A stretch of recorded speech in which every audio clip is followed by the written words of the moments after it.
Pastor Whalen, would you open the prayer? Yes. Lord, thank you for this meeting, and we ask your blessings on it, and make it informative and captivating to our intellects, we pray in Jesus' name. Amen. Thank you. Yeah, so it's my privilege to introduce one of our neighbors that we've met, was it a couple of years ago? At the McDonald's, and it's my early morning hangout sometime. Anyway, so this fellow, his name is Skip Bosley, and he's traveled around the globe for over 20 years on a sailboat with his whole family. So he has an interesting tool that he used in order to navigate that I thought would be a great object lesson for us, because it's optical, and if you ever get lost and you want to find your way home, if you're out in space or anywhere, you might appreciate it. Like Apollo 13. He was thankful he listened when he was in high school. So here he is. Okay, it's good. Thanks for being available. I was going to think of a title for my conversation, but I've rejected my title. It's going to be Escape from Glenarm. I took my wife and 3 kids and bought a 41-foot sailboat, and we sailed around the world. It was 5 years. We didn't break any records. It was a very interesting experience. First and foremost, sailing is not dangerous. It's not a dangerous occupation. We ran a charter business for years where we took people sailing, and people say, well, I don't go out on a boat, I can't swim. I said, well, we're not going to swim, we're going to sail. The major problems with sailing, the dangers were outlined for us in an insurance policy that we got to circumnavigate. We got it from Lloyd's in London. Lloyd's, by the way, is not an insurance company, it's a sales agency. They're dealers, they place other people's insurance. And in order to insure my vessel around the world, I needed to have 4 or 5 different policies. One company would take it from one place to another, and another company. The Lloyd sent me a little document, and in it they stated that first, they were not an insurance company, they were an agency. And that according to their actuarial studies, the 3 most dangerous aspects of ocean operation are as follows, not necessarily in this order. They are, first, a fire at sea, second, being run down by a ship, and third, falling out of one's dinghy while drunk. And they weren't kidding. They were the 3 major causes of accidents at sea. You notice there was no reference to weather. Weather is not a problem at sea, except if you don't have any. We would go out of our ways to find a gale, to find a storm, because it was power for us. We were a sailing vessel, and we needed the power of the storm. Our enemy was being the calm, and in 5 years of sailing around the world, I was becalmed 1 time for 3 days, and it was maddening. It was absolutely maddening. I didn't have enough fuel to power my way out of it, because if I'd used up my fuel, I wouldn't have had fuel to charge my batteries and have lights and that kind of thing. So I just had to wait for the wind to fill in. It was absolutely nuts. The way, of course, we found our way was navigation. And I have to tell you that navigation really has not really progressed a great deal since the days of the great navigators, Captain Cook, Magellan, Christopher Columbus, pretty good navigator. In that, although we have all the electronic aids now, they are only aids to navigation. The first rule the navigator has to get into his mind is that when you bring a gadget aboard, like a GPS or LORAN or radio navigation, you know it's going to fail. You just don't know when. So that you have to have a basis, a baseline to operate from. And the baseline is the same baseline that the Vikings used, and the Irish monks, who were probably the first people in North America, used to cross the ocean. It was a piece of paper or parchment or something they could draw a line on. And they deduced I left Ireland on May the 15th, and I headed to where the sun sets. And I estimated my speed was whatever unit of measure they used in those days, a mile, that I was going 6 miles an hour, and I've been out here all day, so I've gone better than 60 miles in daylight, probably the same at night, so I can go 120 miles, and that's how far I've done my first day. It is no more difficult than that. The navigator's tools are many.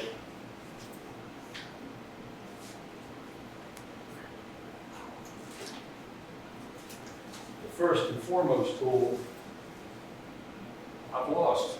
I've lost already. You're lost at sea. Oh, here it is. No. The pencil.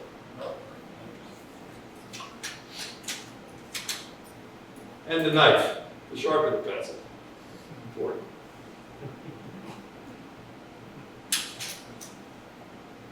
The second navigating device is his timepiece. Some timepieces were sand in it, glass jar. That was appropriately accurate. Timepiece is one of the things that brought navigation to a more precise terms than it's ever been before. The compass, extremely important. It is the basis of all navigation. Compass is a really interesting device in that it points to something. We're not really sure what it points to. We think it's a big mass of iron up near the North Pole.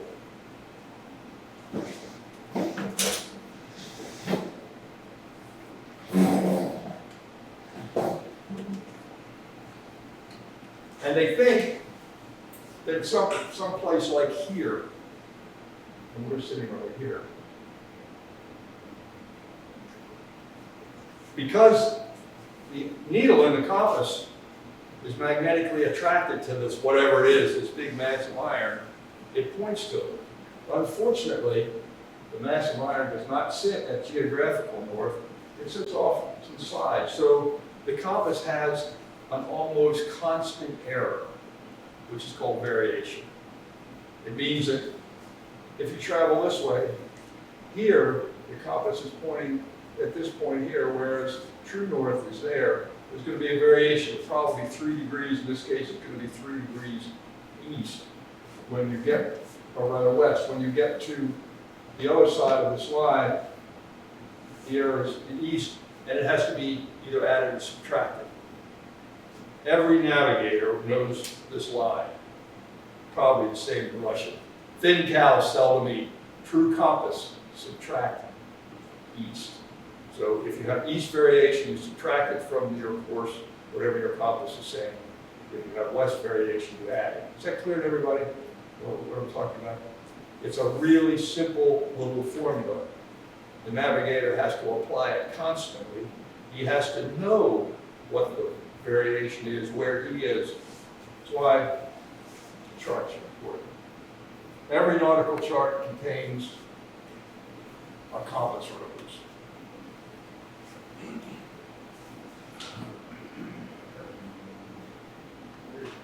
There's my compass rose right here. And he can find himself and find his course and where it is and project that course across the surface of the compass or across the surface of the chart using parallel rules. I'm laying a course from, let's go up here, Montauk Point off Long Island. This is Long Island, and I want to get down here, so I draw my line. I take the compass, the parallel rules, and I walk them across the chart to the compass rose, and I can transpose and get a course and write it down on my logbook. The logbook I used to circumnavigate was a very complicated logbook. It was called the Blue Book. Remember the blue books from school? That's what I used all the way around the world. I had a big stack of them. They were perfect. And I made an entry every hour of every day that I was at sea. Either I made it or whoever was on watch made that. And that was the basis of my navigation. I left at 9 o'clock on Monday on Tuesday, at 9 o'clock on the 29th of May.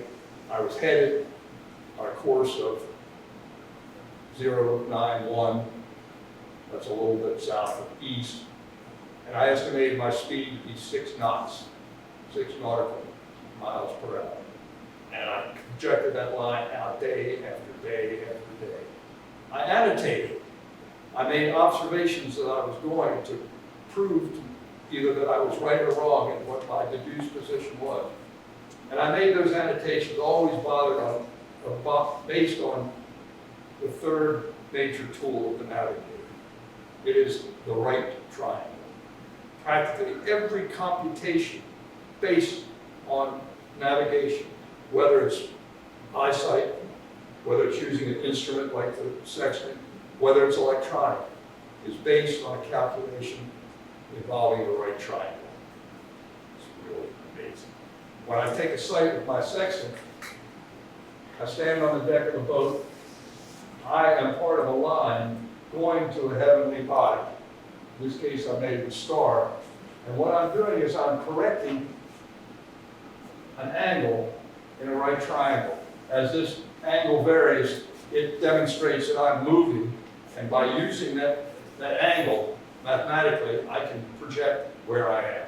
And that's what a sextant does. It's no more difficult. Now, it's required to do this. You can't take me or any other navigator and plunk me down in the middle of the ocean and give me a sextant and ask me my position. I can't do it. It is required that I have to have a set of tables. They call them site reduction tables, HO249. If you really decide that you want to get away, guess what? You can Google HO249, it's all over the computer. Everything that I'm telling you is contained in the computer. I just found it out this morning. I had no idea. I had hoped to have a whole stack of books, the books that I used to go around the world to show you what they were. I gave them away years ago. I couldn't find them. I Googled HO249, and there they were. The HO stands for hydrographic tables. No matter what the vessel, whether it's an aircraft carrier that you sail on, or my sailboat, my 41-foot sailboat, the navigator on the deck, if he had a sextant, had a stack of those books, and they would give him a point of reference that he could relate to determine what that angle was, what it meant, and how it could help assist him on his course. The time. What does the time have to do with it? Well, the Earth is an oblate sphere. The diameter is about 7,400 miles in diameter. If you take 7,400 miles and you break it into 360 minutes, each minute it's 360 degrees, each degree into 1 minute, each minute into 1 second. 1 second equals 6,050 feet, which is a nautical mile. Got it? Can you repeat that? Can you write it down on the board? Because that's pretty cool. I can. Can you write it down on the board? Sure. That's a fun fact. Okay. Equator. Yes. I'm not exactly sure, I didn't memorize it, but it's about 74 nautical miles. Divide that by 360. Divide that by 60. And by 60. And you come up with 5,060 feet, 1 nautical mile, or not. And it's the only measurement that we use that's based on something. Our statute mile, 5,280 feet, was based on the size of someone's foot at some point in time, I guess, I don't know. The English came up with it. I've never navigated using kilometers. I wish I had. It's easy to convert. I wish I had. Yeah, Amen. I do. I wish I had. I just didn't have access to it. I didn't do it. If I were going back today, I would teach myself how to do it. It's nothing to it. It's not complicated. But it's a much more rational way to do it. Because not only do we use the degrees, minutes, and seconds for distance, but we also use it for time. Time, 1 minute in altitude is equal to 1 mile of altitude in the formula that we use with Sextant, because we are calculating altitude from a star or from a heavenly body, distance across the water, and this I'll discuss in a minute, and the changing angle created by this right triangle to measure our distance. The distance for the base of the triangle is an interesting formula. From a life raft standing on the surface of the sea, the horizon is 6 miles. The higher I raise myself when I go from the life raft to the deck of the boat, I've created what we call dip. That's the height of my eye above the water. The higher the dip, the further I can see. For instance, remember all the old ships in the sailing movies had a crow's nest. The crow's nest was a really important part of the navigator's tools. He could send his men, or he could climb up to the crow's nest. And he increased his horizon from 6 miles to maybe 20 miles. An island that he would have missed if he'd stayed on the deck of the boat, he could clearly see. So as you approach shallows or shoals or islands or whatever, you always go up, get some altitude, and you'll see it. If you can't get altitude, you can go right on by, never ever see the island. What was really amazing to me when I was sailing, particularly in the South Pacific, sailing the little islands, was how in the hell these fabulous men got to these places without killing themselves and everybody on board. The waters were so challenging. I mean, you'd be at 5,000 feet of water, and then all of a sudden there'd be 6 feet of water. Sheer below the surface of the sea, the walls were sheer, straight up and down, from 5,000 feet to 6 feet. And if you didn't know it was there, you sail on my boat drew 5 feet. So all of a sudden we went from this great depth, and they did it. I had these charts. Some of the charts that I used in those days had soundings, sounding being how deep the water was, that were registered in the 1600s, and they were perfectly accurate. And they're still used today. Captain Cook, and particularly Magellan, everywhere they went, they charted everything that they did. They wrote it all down. They sent men out in longboats with lead line to drop down and measure the water. They recorded it, and those measurements, some of them are still active today on charts. And it's absolutely critical if you're navigating. Let me go back to talking about the time. Today, our computers, our telephone, photos, absolutely accurate. The English would have paid you half of their treasury to have a cell phone, an English captain, because they couldn't get the right time. They offered huge prizes for anyone who could come up with a clock that would be accurate enough to provide them with a time that they needed to navigate. Now, getting latitude is fairly easy in that their lines of latitude are parallel. Longitude is different. Their meridians, and they vary. They're wider at the equator and they narrow down as they get to the pole. So you have to have time to use a time measure. Remember I said that the units of time are exactly the same in navigation as the units of measurement, lateral measurement. A minute of time equals 60 miles. A second, 1 mile. A second in time equals, or a minute in time equals 1 mile. So we could translate time to distance while navigating. If we can't use in parallels, we have to use the meridians, we have to use time. So when they were developing the clock, for years, the most accurate thing that they had was the hourglass. That when they were navigating, they had a compass. Beside the compass, they had an hourglass, and the watch, part of their job was to turn the hourglass over when it completely swapped. And it was pretty accurate. It was more accurate than the clock. Why wasn't the clock accurate? Because the metals in the clock expanded and contracted with the temperature variations and the humidity variations, and they were variable, so they couldn't accurately project their time. If you were 10 minutes off, you were 10 miles off.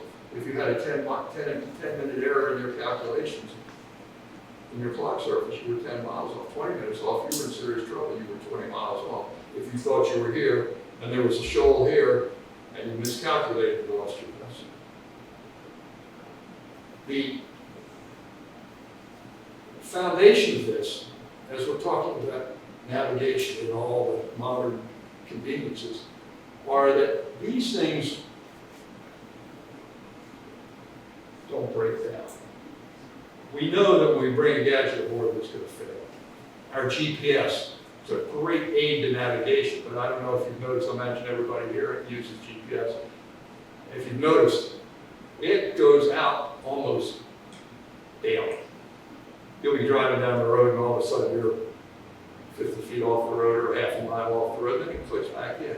What's happening is there's a glitch in the transmission of the signal. By the way, GPS is also triangulation.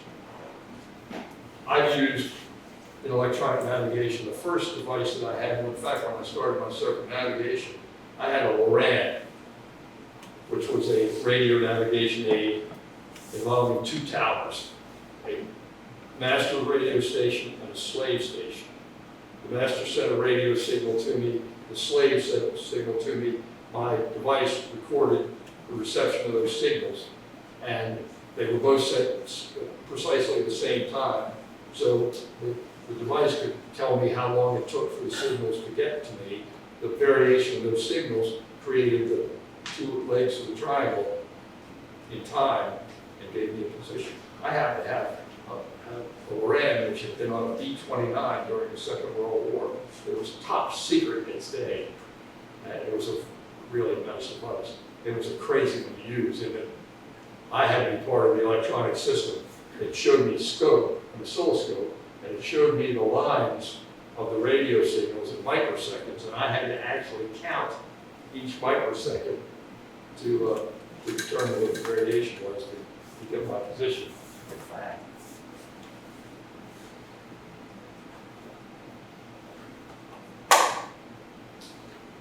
these were my grandfather's glasses, and they were the only ones that I could use to. This is what I used to go around the world. I was beginning. I'd look at the scope, and these would magnify perfectly those little lines so I could count them. And sometimes I was counting 70, 80 of these lines. The thing had to look over them like this. Adaptations. Hang on. There was interestingly enough, these were made by Paul Revere. They really were. Look at the temple. A neat little design.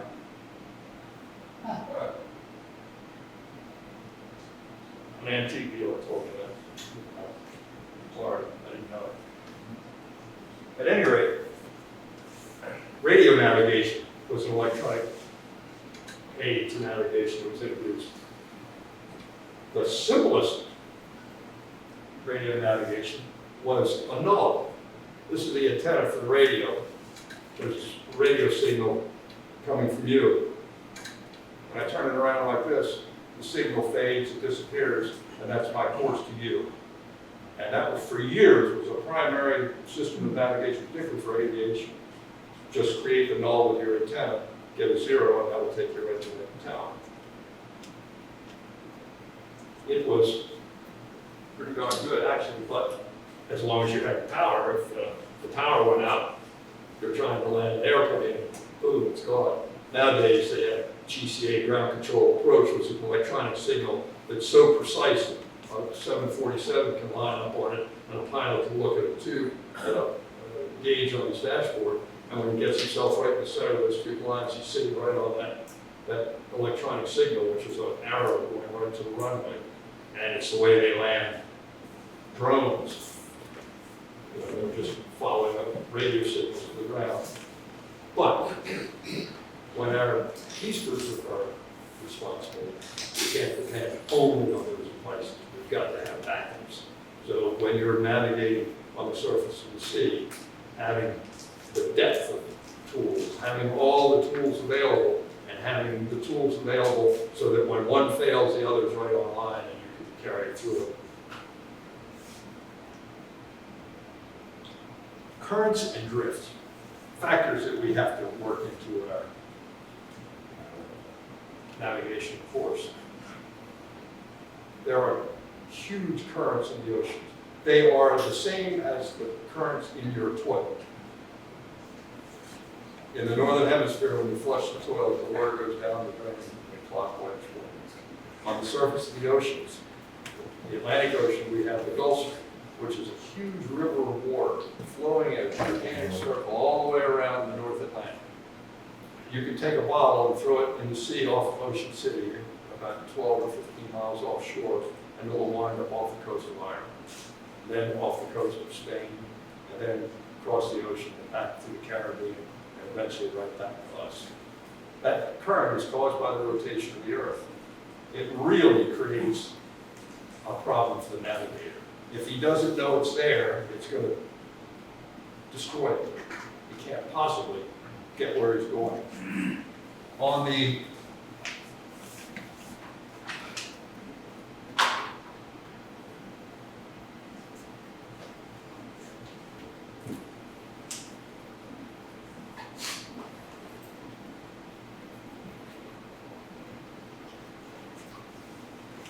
coast of Florida,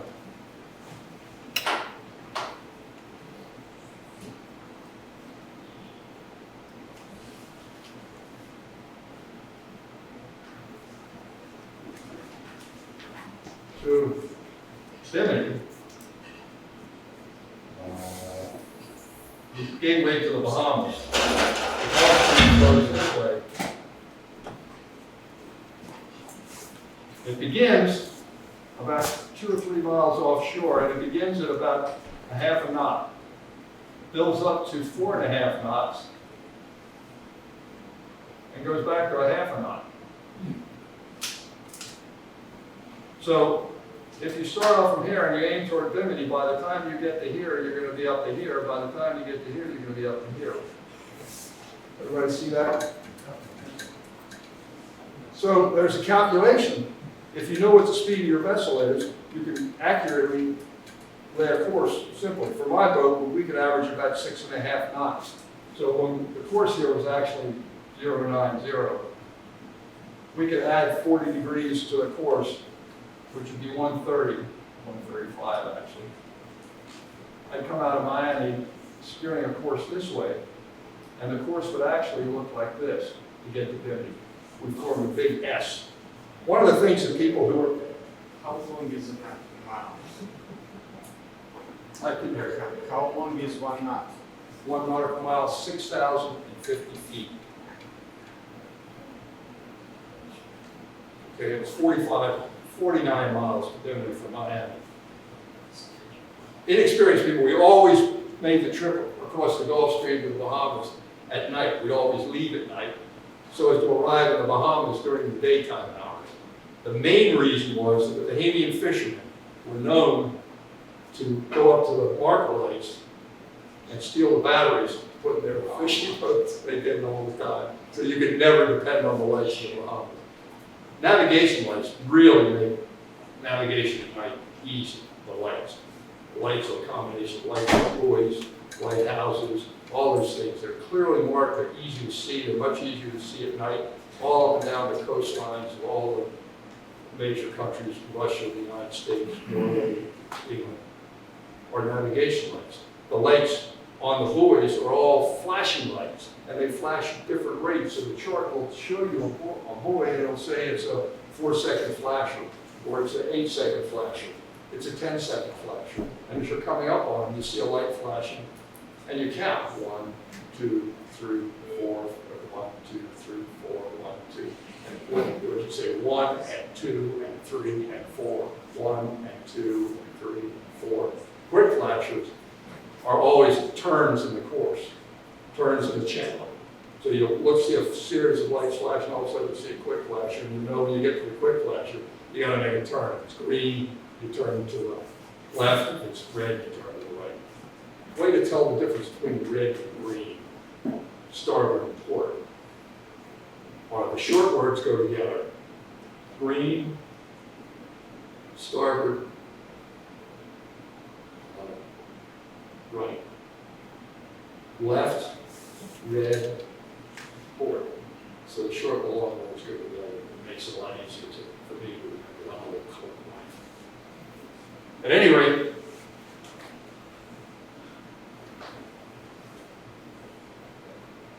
the current, there's something going on right now in the United States that these huge currents is causing that we can be aware of, and that is what's happening with the Humboldt current, which is also called the Japanese current.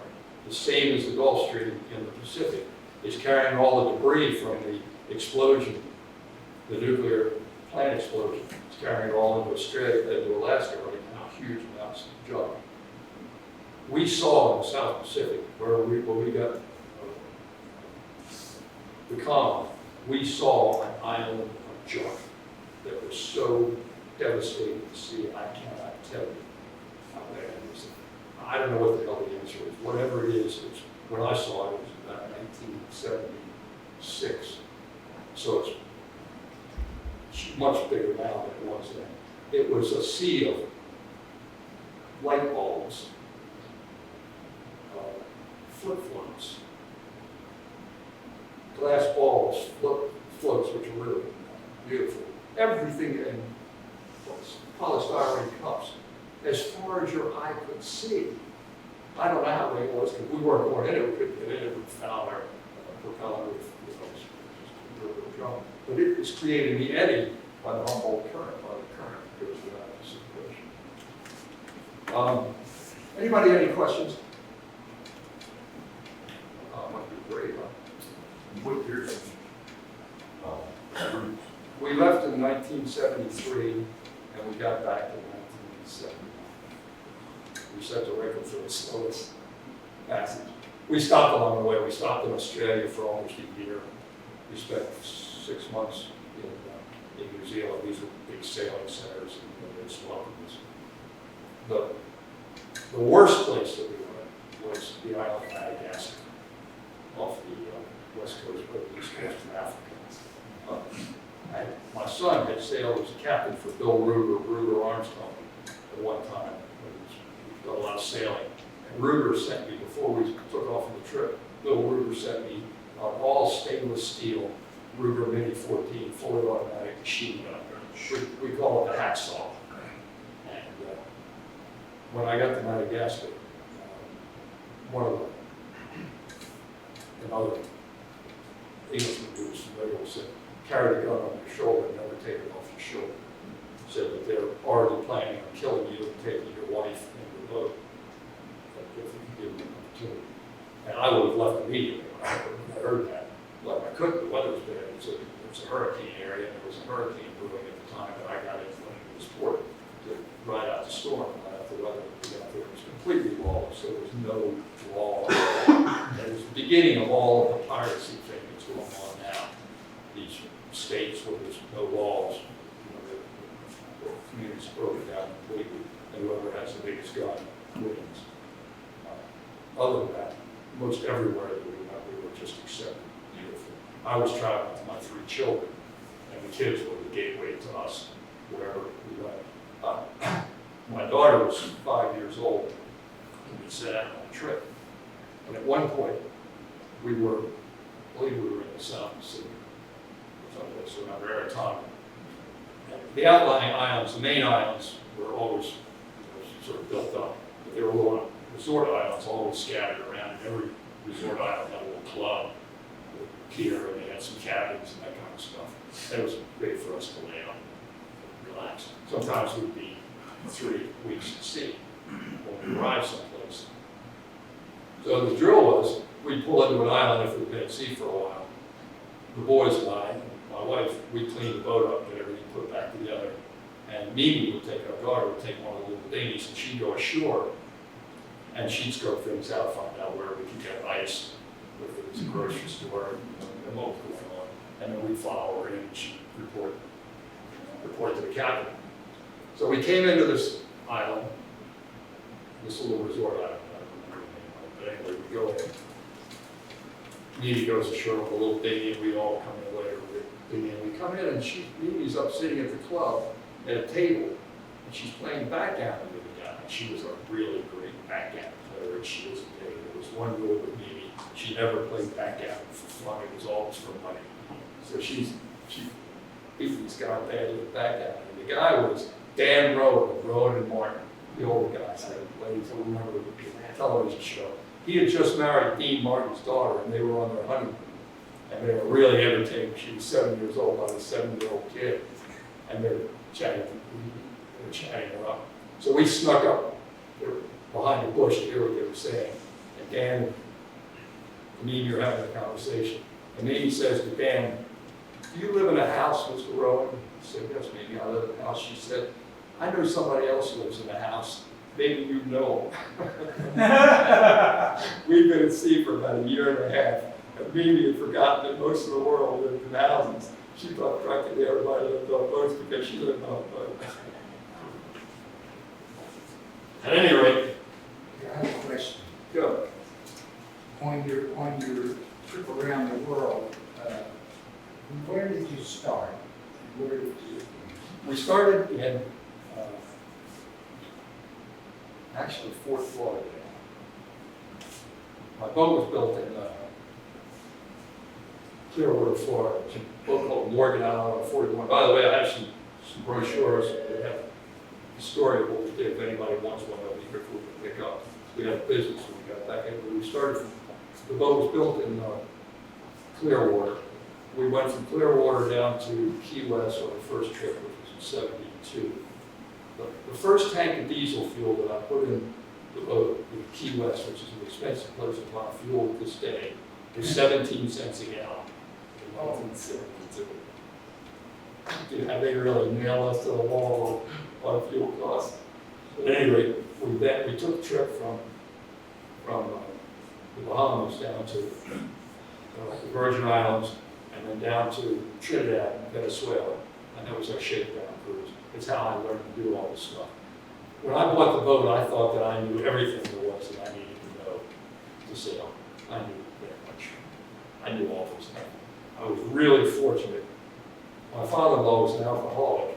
He was in AA with a guy, his name was Fred Quill. Freddie was a Chesapeake Bay pilot who was an alcoholic and got sober. And we made it through AA. And they put him out of the pilot association. The pilot are the guys that the pilots bring boats up the bay.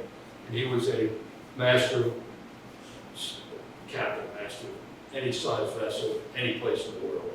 He didn't know a hell of a lot about sailing, but he knew seamanship, with navigational arts, and everything I'm telling you today is Fred speaking through me. He taught me everything I needed to know, and I learned on that trip down to Venezuela and back.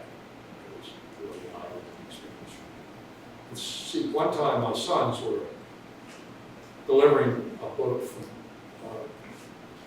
St. Thomas to Miami, and the boat belonged to the actor Donald Sutherland. And he was in St. Thomas, and for some reason he lost his crew. The fellow who designed and built the boat was a friend of ours, and he recommended my boys to help him bring the boat back. Well, it became a big story in Florida that the Bosley boys were bringing Donald Sullivan to Palm Beach on a boat. My wife and I were at a cocktail party, and some woman came up to me and said, "Aren't you worried about your boys being on the sea coming up from St. Thomas?" And I thought about it for a minute. I never, ever, when I worried about it, and I told her this, when I worried heard about it was when they were driving from Miami up to Palm Beach on Interstate 95. That was, I consider that to be really dangerous and do today. On the sea is not a dangerous spot, provided you understand that the rules are fire at sea, being run down by a ship, which is a huge hazard, and drunkenness. Not paying attention. How do we avoid getting run down by ships? This is a pretty good deal. There are two ways you can do it. One is stay on watch 24 hours a day with somebody with eyes open and paying attention. We try to do that, but it's hard to do. One of the things that I did, I got a little regular automobile radar detector. And I rigged a little ring on it so I could put it on a halyard and pull it up to the top of my mast. And at night, I just put it up the top of the mast and turned it on, and whenever it beeped, that meant there was a ship in my vicinity that had its radar on. All ships always had their radar on. All ships necessarily did not have lookouts, were not paying attention. Most of the ships, except for the Americans, the English, the Russians, and the Norwegians, everybody went to sleep. Honest to gosh. When they go out to sea, they get outside of off the coastal areas, 12 miles offshore. Everybody go down below and they watch movies and drink and eat and do everything to stay and watch. They did not maintain watches, but they would have the radars on the Navy ships. So I say the Americans, the English, the Russians, the Norwegians, they still watch it. We can always depend on that. We could depend on everybody else. They would be aware of that. And there is a situation that occurs. Our vessel, wide open, as fast as she could possibly go, be about 12 miles an hour. And I mean 12 miles an hour, you were shaking your boots. She was right at her limits. Whereas nowadays, the average coal ship goes 25, 30 knots. The big ships go 50, 60 knots. Naval vessels do more than that. And some of them are so long, so wide, that if you get into a certain zone in front of them, they're going to run you over. You cannot avoid it. They can't avoid you. They can't stop. They can't turn. I saw a picture one time of a ship coming into San Francisco harbor, and as they were docking, there was the full mast and rigging of the sailboat caught to their anchor, and then anchor up in the hose haul was down. And they had no idea. They'd run over some sailboat during the night, tore the rigging, which obviously sank the boat, and they didn't know. They had no idea. So it's essential that you have some way of paying attention to it. But the storms are not the problem. Now, a hurricane would be a serious problem to see. These days, there's absolutely no reason to be caught by a hurricane if you're at sea.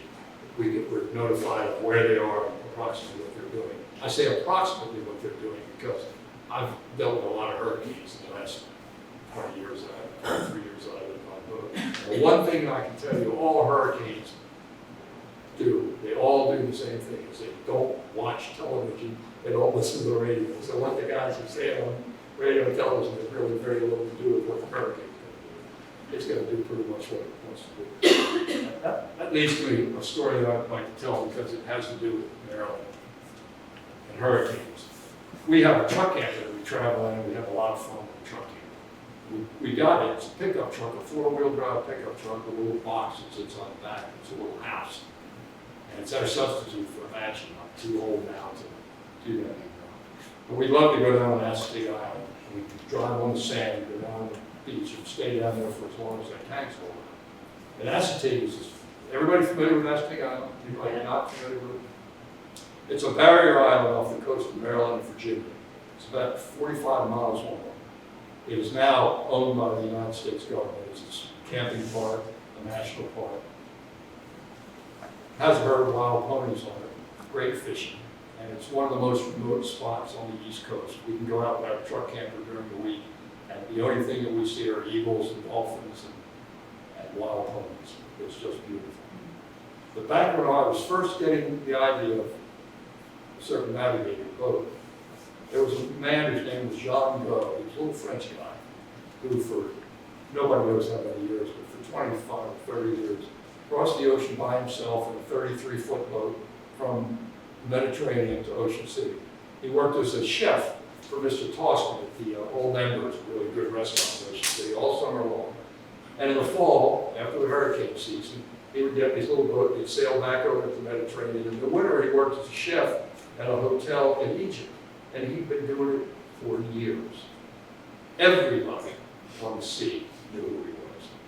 The captains of every major ship, every Navy captain, every Navy admiral, practically everybody that navigated on the ocean knew John Gray was. He was a world-class navigator and proved it. When I met him, he was about 68 years old.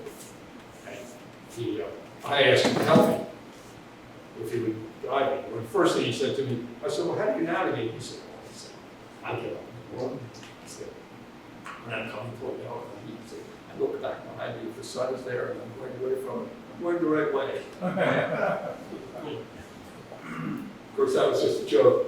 He was a master with the Sextant. He took advantage of every aid in navigation he had. He always sailed alone. Well, in 1970, 71, the federal government had come in and condemned Mastic Island. And there were people that had houses and lots on the island. They condemned all the houses. They paid them off, and the government took over the island. And there was a big row back. People that lost their houses didn't want to lose their houses, but they were forced to. However, there was one person who was allowed to stay on the island. His name was Bob Appleknap. And Bob Appleknap was the guy who invented the pop can. He made a lot of money. He also was known for, he was the largest contributor to a presidential campaign in history. He had donated money to Richard Nixon to become president of the United States. And as a result, as fate would have it, he was allowed to stay on the island. John Gray left early that year for some reason, across the ocean. He got out to Bermuda, and as he was just approaching Bermuda, a hurricane came up from the south, and he didn't know that. It hit him, and it knocked him east, knocked him behind Bermuda. The hurricane went up to Bermuda, made a U-turn, and came back down. And coming back down, they're counterclockwise. It was spinning the other way, and it knocked him up on the beach in Mastic Island. He was in the hurricane for about 10 days. He was 71 years old. He was still alive.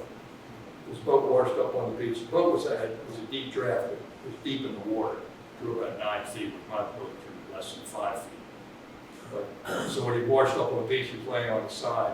It was early in the morning. He staggered off the boat. He staggered up on the beach, and he wasn't sure where he was. And he found a house. He went up and knocked on the door, and the guy opened the door, and John Gray says in a thick French accent, "My little boat is in the south, because when you call a phone at the front, you call the Coast Guard, perhaps someone can come home." Bob Appleknap said, "You have a passport? You're an illegal alien." And before John Gray could do anything, he slammed the door and he called the Department of Immigration and Naturalization and reported an illegal alien on the beach.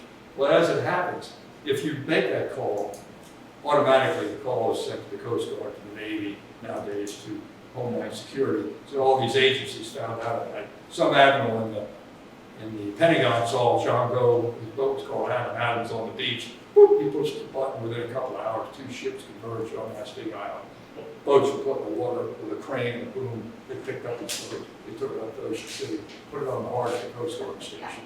They had an ambulance pick him up on the island. Within 2 days, Bob Appleknap was off of Mastic Island. That's a great story. And he was a master. He was one of my guiding lights. And his end was what he wanted. That year, he went back. We had a dinner party for him to raise money to fix his boat up. And it was well publicized. A bunch of real estate sales, and that was one of my businesses. And we raised a bunch of money, gave it to him. Well, he was a very sentimental guy. He said, "Give me a match, I'm going to burn up Adam. I want to buy a fiberglass boat." And he completely abandoned his old boat and bought a new boat, sailed across the ocean. And for some reason, he washed up on the beach in Africa. And they had to rescue him off the beach in Africa. And it was a national, by this time, it was a national news story. That was a big story. He got back to the restaurant or the hotel in Egypt. worked there for a while, got back in his boat to come back across the sea, but was never heard from again. And of course, that's what he wanted, that's what he wanted, and he located, but he wanted to was next year one. Okay.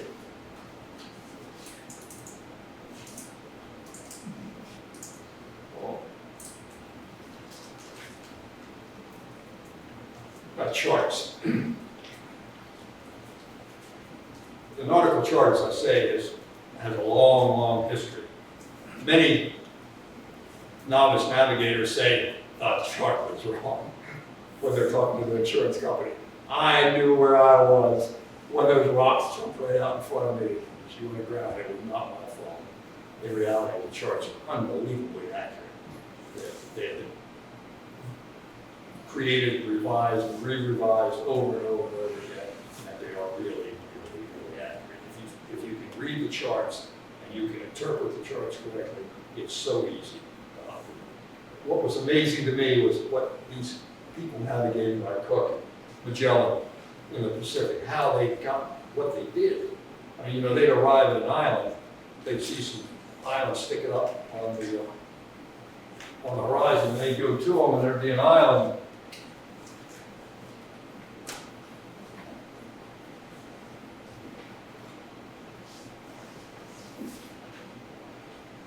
With palm trees, and girls with wool skirts on, and everything that you practically want. The island is surrounded by reefs that were 2-3 feet underneath the surface, and the reefs were like razor knives that would cut the holes and fix. So they'd have to stand off here somewhere and send boats in to go around the island and find the opening to the atolls that would get into protected waters. They couldn't stand off here for any period of time, because if the weather changed with a sailing vessel, you could be pushed on what's known as a lee shore. The wind behind you, you can't sail off. If the wind direction is coming like this, a sailboat has an area that can operate in this area. It cannot operate in this area. So if you want to get to here, you got to go to here and here, called tacking, to get there. But these guys figured it out. They were really, really careful men and women. They really studied it carefully, and they solved the problems. And the art of sailing is a long, long art. And I discuss this word art. I call it the art of navigation. I call it the art of sailing. It's not science. Science means you can prove it. It's always the same. Navigation is not science. It is an art. Every navigator, Buzz Aldrin, the astronauts, they used that navigation as an art. They didn't know exactly where they were. They had a pretty good idea they were somewhere. They were in what we call the cocked hat. The cocked hat is where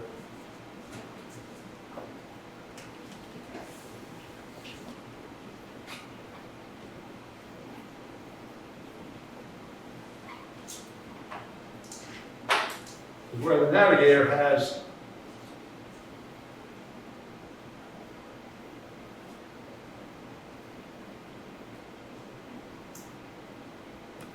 some points of reference.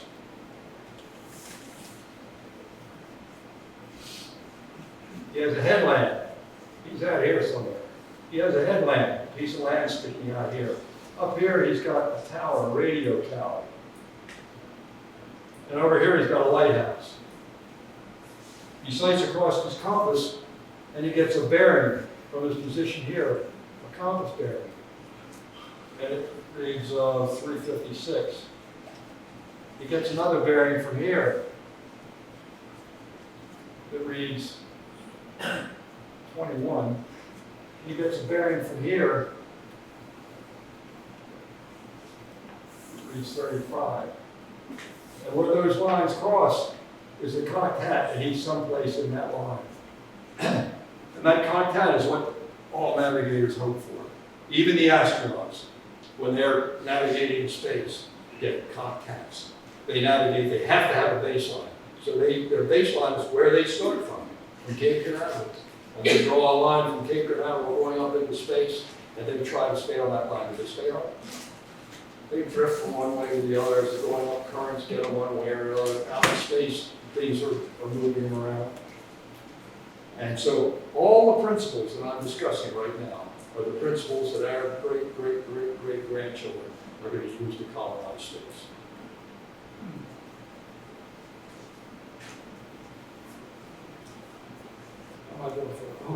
How am I doing for time? All right, guess what? This was a free session. The next session,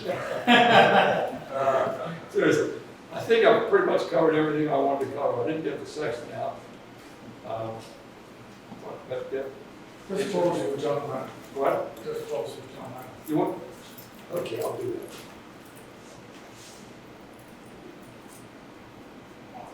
When we bought the boat, we bought a ratchet, we bought our sailboat, the hardest thing that we had to do was name the boat. One night we were in bed, Lynn and I were in bed in our apartment in Ocean City, and we were watching the Dick Cavett show, and John Lennon walked across the stage, sat down at the white piano and played the song Imagine.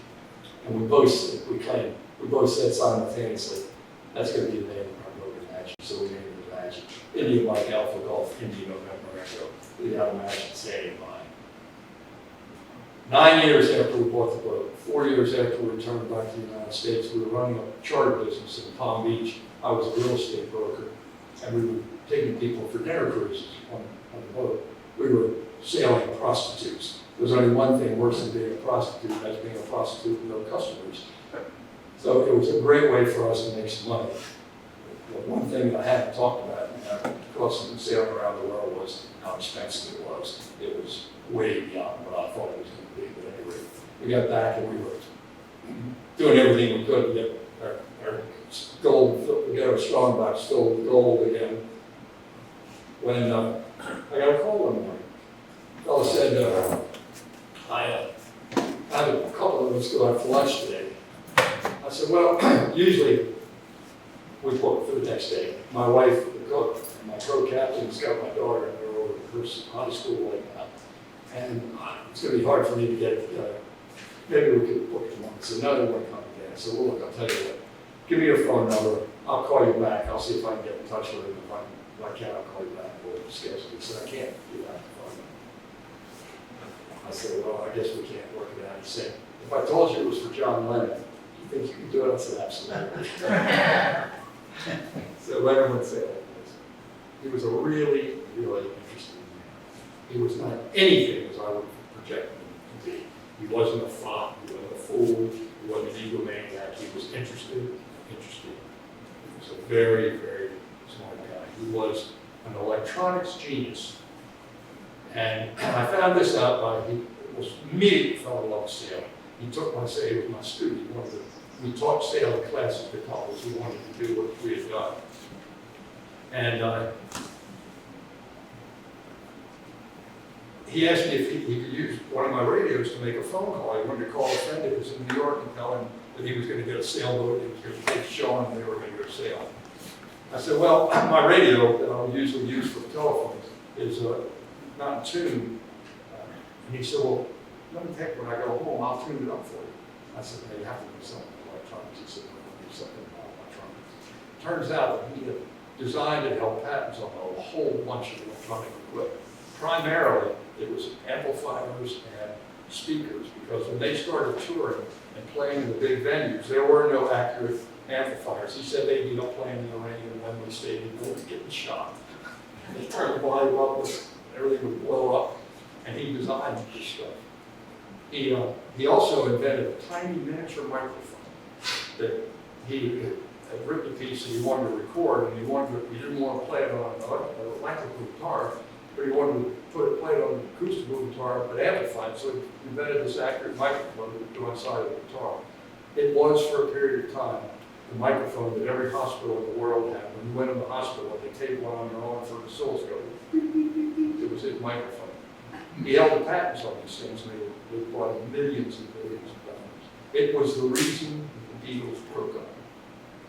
He donated all the money from his inventions to a charity. His mother had died of something, I think it was breast cancer, I don't remember exactly, but she had some malady. And the money that he made from this, he donated to charity. And They had a deal, the Beatles had a deal which they called the apple. It was actually the apple pie. And it was a situation where it was a really smart thing. They were making so much money, not just from music, but from a lot of things. They were doing personal appearances, they had movies, they had all kinds of things going on. And they all agreed that all the money that each of them made individually would go into a pot, so that one of them didn't get jealous of the other. You know, that was a really good idea. But Lenz held out, he said that was for entertainment stuff. So this is not entertainment, this is technology, and this is my technology, it had nothing to do with entertainment, and I'm not changing it. And Paul McCartney looked up the deal. Lennon said he was happy. He said they would have been together enough. He said our creative juices had pretty much dried up as a group, and it was best for all of us. We did it because we wanted to do it. He was really a lovely person. He was also an absolute NFL nut. He knew everything about football. He loved American football. And I took him early in the morning to a group of friends of mine. We all got together at 5 in the morning, ate fresh fish, and talked football. The Miami Dolphins, and it was Marino was the quarterback, the Marx brothers were the wide receivers, and we were undefeated. And he knew all about it. He wanted to go to the football game with us, and we said, "You can't come, John. It'll cause a riot. You can't appear in those days." But no one would recognize me because they were tired. He looked like John Lennon with a big beard. Completely recognized him. So that's a John Lennon story. Thank you all very much.